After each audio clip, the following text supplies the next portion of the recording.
Sir ఇంతవరకు సహాయం చేసింది చాలా బాగుంది సార్. మాకు మా సహాయానికి మేము ఏది రుణపడి ఉండిపోతాం సార్కి. మా పిల్లల చదువుకైనా దేనికైనా మా హాస్పిటల్కైనా దేనికైనా సార్ చాలా సహాయం చేస్తున్నారండి.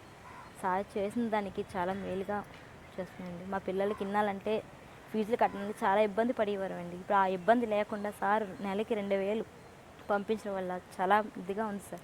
సంతోషంగా ఉన్నాం సార్.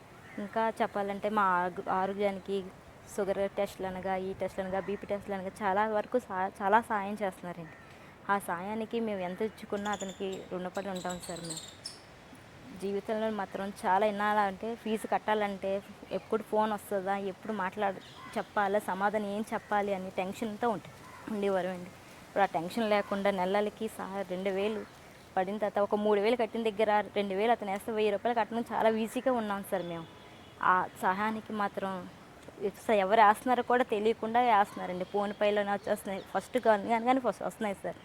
ఆ డబ్బులు మాకు చాలా సహాయం అవుతున్నాయి సార్. ప్రతిదానికి ఇబ్బందిగా ఉండేవారు సార్. మేము నల్లల పిల్లలకి ఇప్పుడు 10th క్లాస్ కానీ ఎగ్జామ్స్ కానీ ఇంటర్ వరకు అలాగే ఇబ్బంది పడాము. ఇప్పుడు ఇంటర్ నుంచి ఈ సార్ వచ్చినప్పటి నుంచి మాకు ఇబ్బంది లేకుండా ఉంటున్నామండి.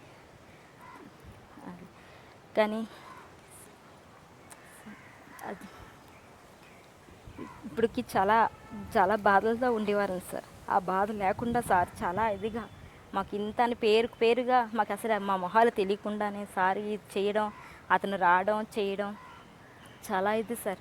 ఎందుకంటే ఆ రుణం ఇప్పటికీ చెప్పినంత ఇదిలా అతను లేను సార్. అతనికి అది ఈ రోజుల్లో ఎవరు అంత సాయం చేస్తారని అనుకోలేదు సార్. అప్పుకి వెళ్ళినా కూడా సార్ ఇప్పుడు 10,000 అప్పు చేసిన 3 రూపాయలు చొప్పున వడ్డీలు కట్టుకున్నప్పటికే సరిపోతుంది సార్ మా జీవితాలంతా.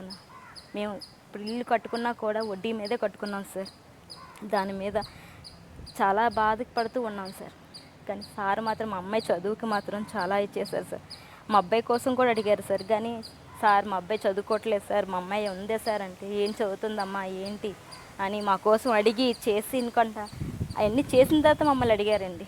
అంతే తప్ప కానీ ముందు మాత్రం ఎవరు వేస్తున్నారు ఫోన్ సార్, ఎవరు చేస్తున్నారు కూడా చెప్పకుండా ఫస్ట్ తారీఖునికే పడ్డాయి సార్. 2000 ఫస్ట్ తారీఖునే పడిపోతాయి. మా సాలరీ 5వ తారీఖున పడినా ఫస్ట్ తారీఖునే పడిపోతాయి సార్. ఇవి ఫీజులు ఇన్నాళ్ళు అయితే లేట్గా ఈ నెల కడితే వచ్చే నెల కడితే ఆ నెల కట్టుకునేవారు సార్. అలాంటిది అలా ఏమీ లేకుండా ఇప్పుడు కరెక్ట్గా అమ్మ ఫీజు అనగానే చాలు టక్కుమని కట్టేసిన స్థితిలో వచ్చాం సార్. సార్ దైవం జీవితంలో మాత్రం సార్ చాలా రుణపడి ఉంటాం సార్.